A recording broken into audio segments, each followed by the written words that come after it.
Mula sa iba't ibang panig ng mundo, ang mga mananampalataya na nagtungo sa Vatican para masilayan ang labi ni Pope Francis.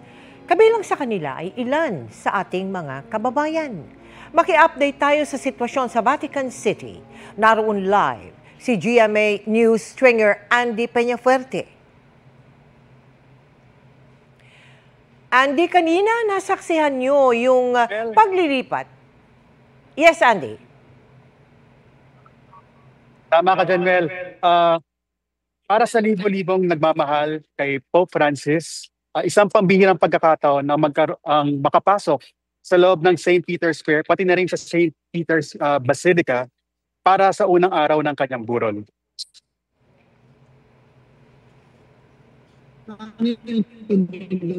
kampana at himno ang bumalot sa buong St. Peter's Square habang din marami ang mataimtim na nagdarasal at naging emosyonal sa prosesyon at may mga nagpalakpakan din bago maipasok ang mga labi ni Pope Francis dito sa loob ng Basilica.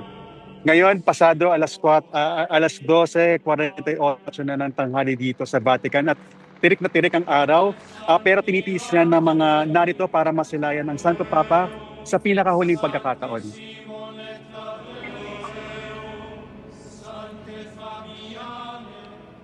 Andy, sa dami ng mga mananampalataya na dumayo sa Vatican, may mga nakasakbay ka bang mga kababayan natin para makita ang Santo Papa sa huling pagkakataon, Andy?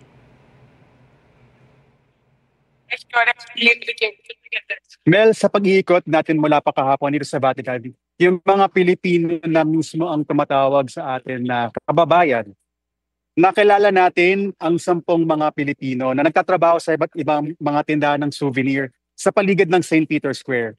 Marami sa mga kababayan natin ito ang nasubaybayan ang 12 taong papacy ni Francis dito sa Italy.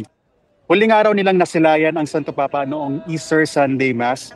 Kaya labis nilang ikinalungkot ang biglaan ng pagpanaw ng Santo Papa.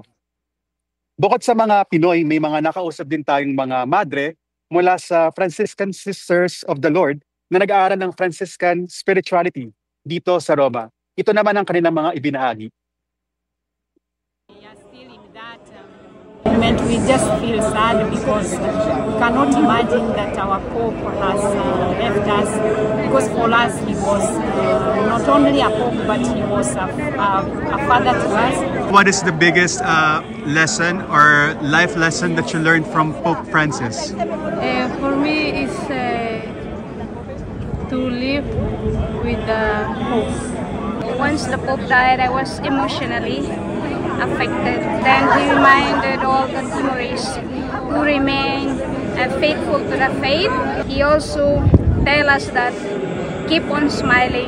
That's the way you preach the gospel. And this verse, I can't forget it. It's memorable.